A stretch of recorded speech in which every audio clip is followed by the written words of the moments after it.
In communication with Southern California, KHJ-TV Public Affairs presents Teen Talk.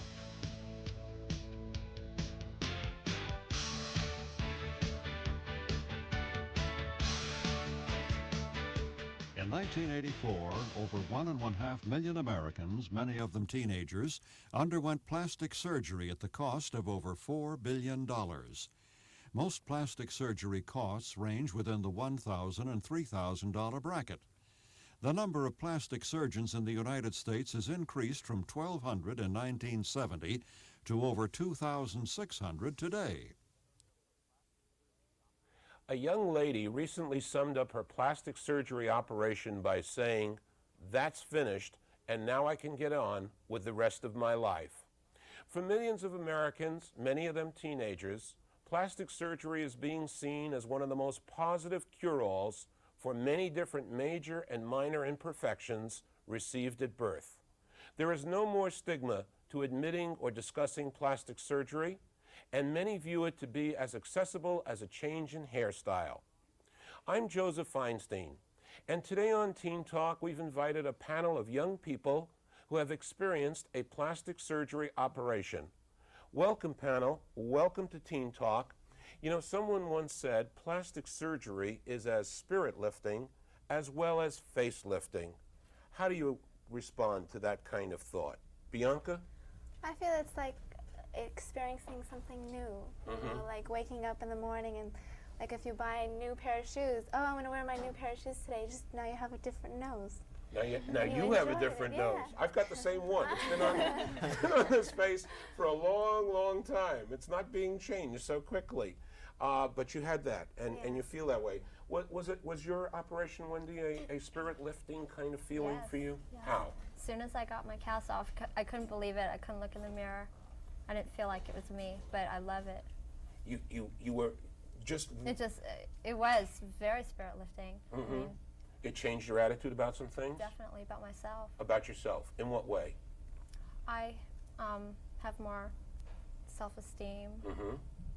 and I feel a lot better about myself. You feel a lot better. Okay, I think this is almost like the tail end of where we're going to lead. Let's talk about the beginnings of how this whole process of plastic surgery started for you. What was your prime aim in getting the plastic surgery done in the first place? Why did you decide to do this? Why did you decide? I decided because my nose was kind of bent because I got in an accident, and it was kind of hard to breathe, and also it looked funny before I had the accident, and so I thought might as well. So I got it done, and it helped a lot. Well, there's a whole mental kind of set that's going on too. What happened to you that was a little different? You're not with the nose job. What happened? Mine was for the finger, and what happened was that I smashed it on the shopping cart when I was 4, and it split in half. Actually, I did it because I pulled it back too fast. Oh.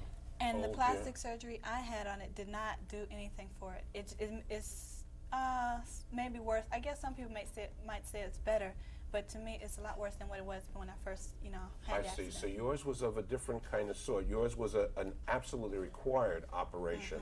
I see. Okay. How about you there, Scott? Oh, I had a bump in my nose, and it made it look really big from the side.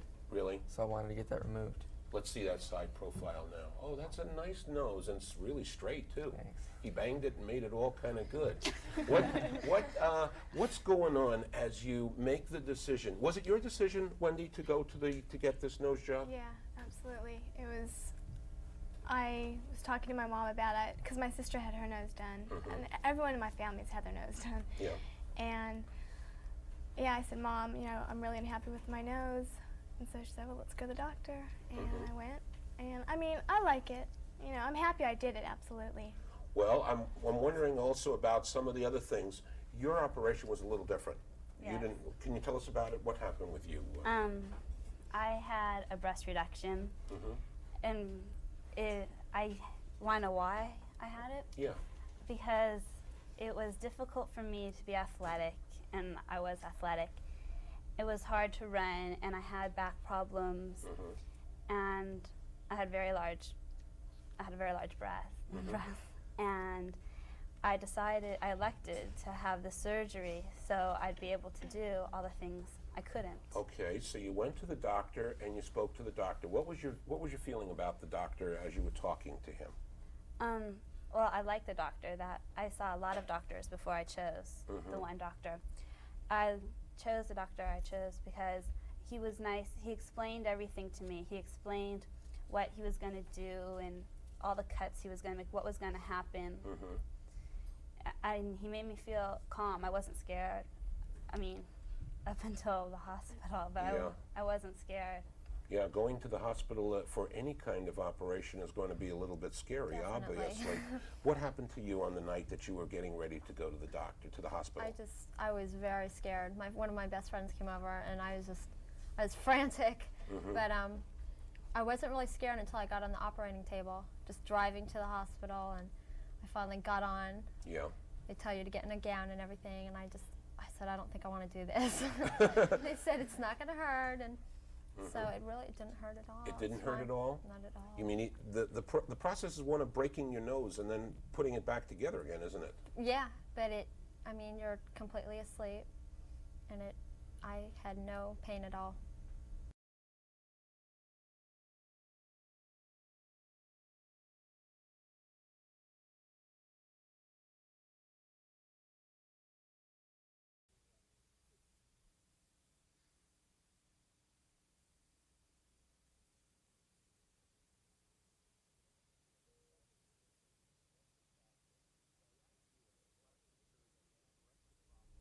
The idea of plastic surgery to correct a problem is exciting, a long-awaited for remedy. Once the decision has been made, then the reality sets in. What were you feeling the day you went to the hospital? Kathy, what were you feeling on that day that you were in the hospital? I wasn't really nervous until, like, when I was laying on the bed and they were putting the IV in my arm. Up to then, I didn't really think about what they were going to do. So there is the doctor and the nurse, and they're putting the IV in your arm, and what are you thinking about? Then I started to think that they're going to cut the back of my ear. I had my ears done. I didn't have a nose job or anything. But so I started to get a little scared because I was just the thought of cutting and then sewing my ears back together. Yes. It kind of scared me a little bit. It did scare you a little bit. Were you getting some second thoughts? No, I wasn't. I was never really that nervous about it. I kind of tried not to think about it. I was just relaxing, you know. My mother offered me the option of pinning my ears back also, and I didn't want it. I was really afraid. Really? I remember as a kid, I said, no thank you, no thank you. I'm not going to do it. What about you, Bianca? Were you afraid at all? Was any part of you kind of worried as you were in the hospital getting ready? Well, I thought that, what about if I get my nose done, it doesn't look good? That's what really scared me. But the night before, I went out with my friends, and then the following morning when I was in there, I didn't think about it. They just talked to me when they put the IV, and then when I woke up, I was so uncomfortable that I'm like, why did I do that? But then after, it really felt good to look in the mirror. All right, well, let's not get to after yet. Okay. Let's not go too fast. So the operation is on, and you've been through the anesthesia, and everything has been happening, and then what happens to you, Wendy? What happens to you? They said, where would you like to go if you were going to go on a trip? And I said, Hawaii. And they said, well, we don't have Hawaii today. How about Tahiti? I said, fine. So he said, okay, be prepared. Get ready for takeoff. And I just was 10, out. 9, That was 8. it. I don't think anybody ever makes the 7, Yeah. right? They always I was stop around out. 8. I was out right away. And then I woke up and, you And throw up blood Yes. because you have a tube down your throat. But that was it. That was all I remembered. Okay, but the bandages are on you. What are you thinking about as you're laying in the Nothing. hospital bed? Nothing. Nothing went through my mind. I didn't know I was still out, but my eyes were open.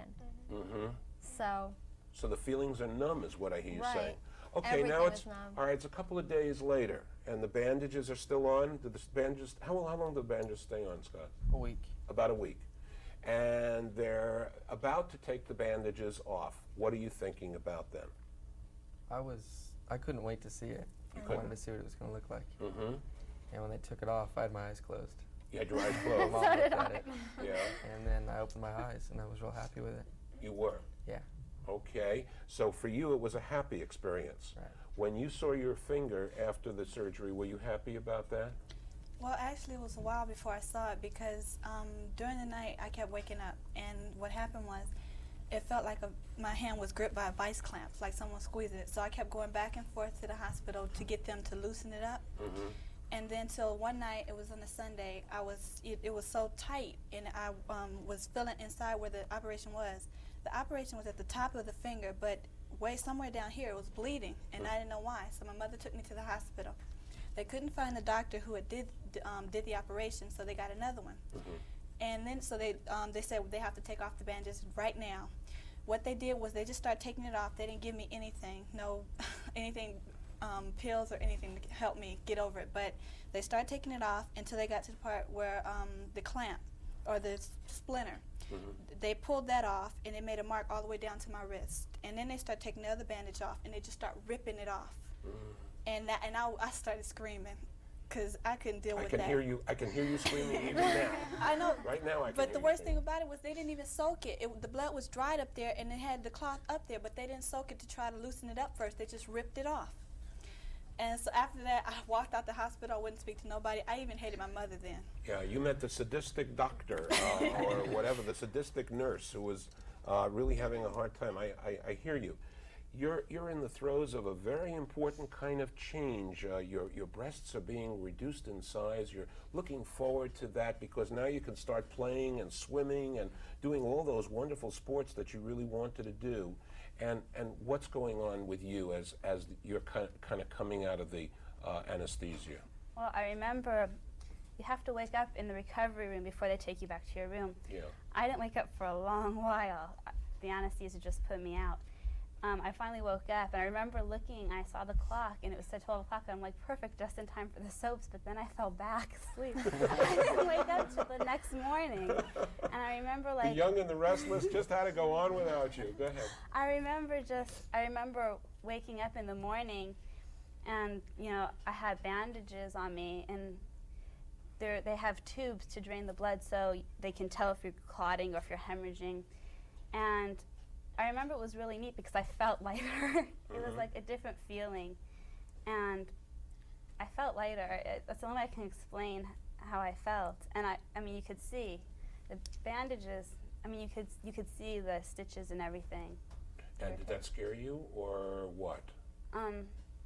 It looked weird, but I expected it because I saw pictures, not pictures of the stitches, but of the scars, so I knew what to expect. Was the doctor very helpful in kind of calming you down and giving you a sense of purpose and whatever, Wendy? Oh, absolutely, he How? was. He came and talked to me because they gave me sleeping pills before, and he asked if everything was okay, excited, and I was wheeled into the operating room, and he was there. Well, the anesthesiologist was there, and he was really comforting. So don't worry, it's not going to hurt. You can be really excited, and he was a great help. And the bandages are coming off now, and he's cutting through all of the bandages, and he's beginning to. And what's going on inside of your head? I couldn't wait to see it. I was so excited. I looked in the mirror, and my first reaction was, I hate it. Mine too. But then, he's all swollen. Don't worry about it. And as time went on, I liked it. I'm happy with it.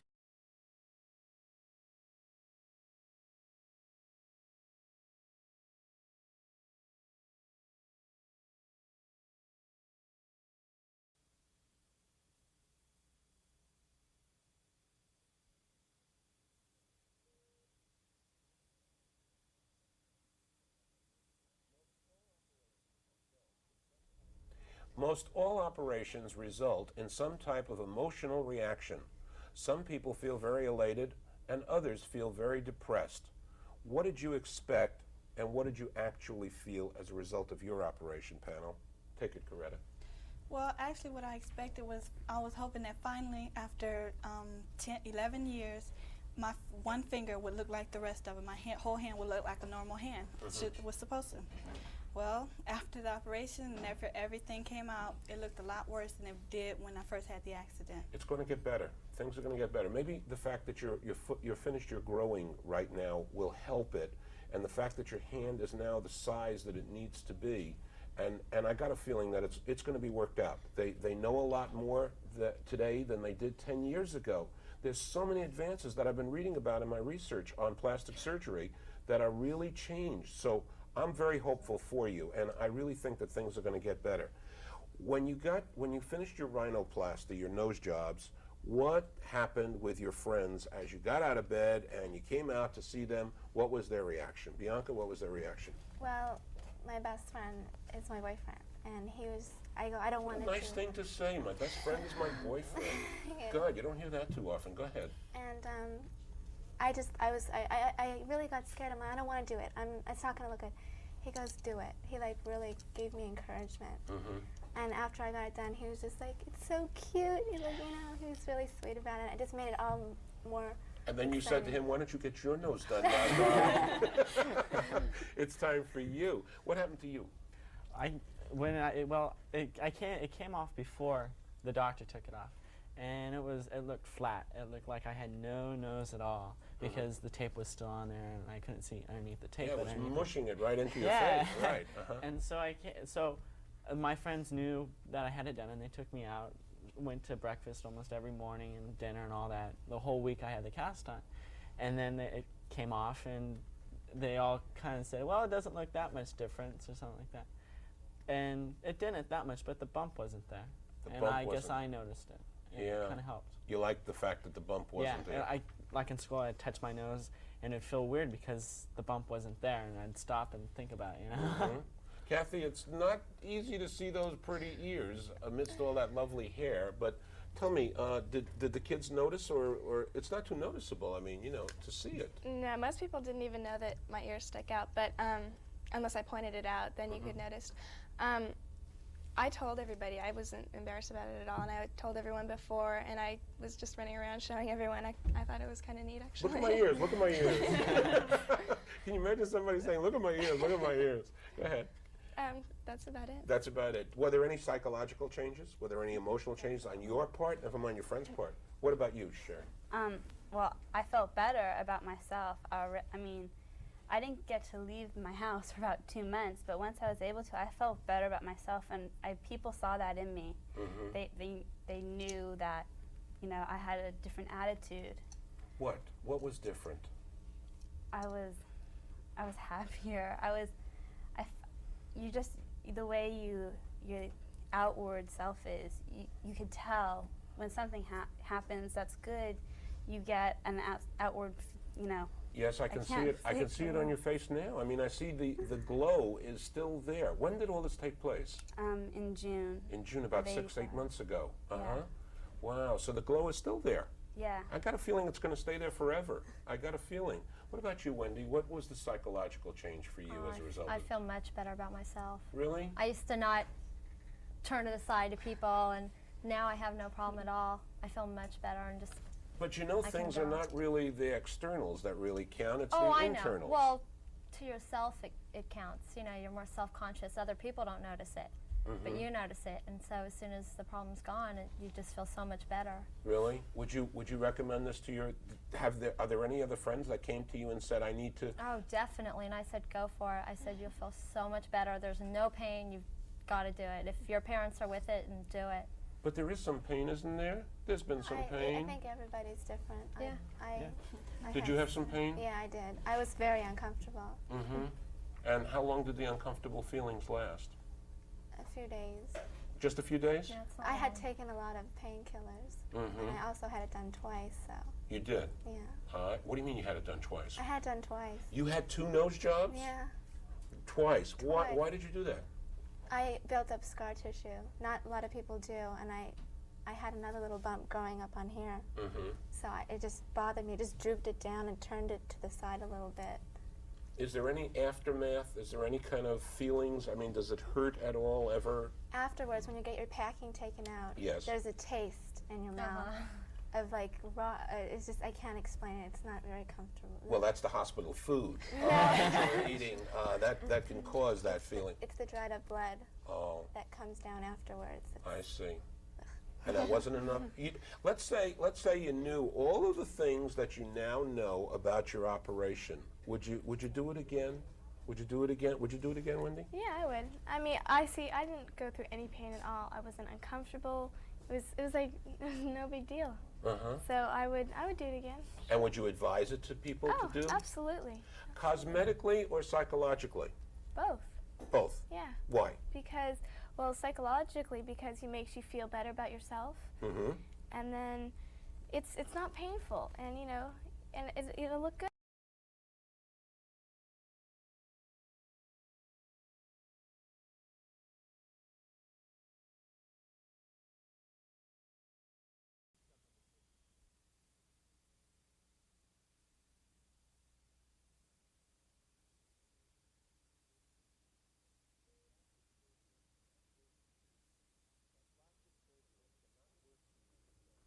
Plastic surgery cannot work for you and be successful unless the decision to have it done is yours. Most operations are expensive, running from $1,000 to $3,000, and if surgery is involved, that always means there is some risk involved. You should pick a surgeon as if your life depended on it, for in some cases, it just might. Information on plastic surgery is obtainable from the American Society of Plastic Surgeons, that's Suite 1900, 233 North Michigan Avenue, Chicago, Illinois, 60601. Panel, you've been absolutely wonderful and informative and truthful about the experience that you went through with your plastic surgery, and I appreciate it very much. I appreciate all that you told us. This is Joseph Feinstein for Teen Talk saying we'll see you very soon.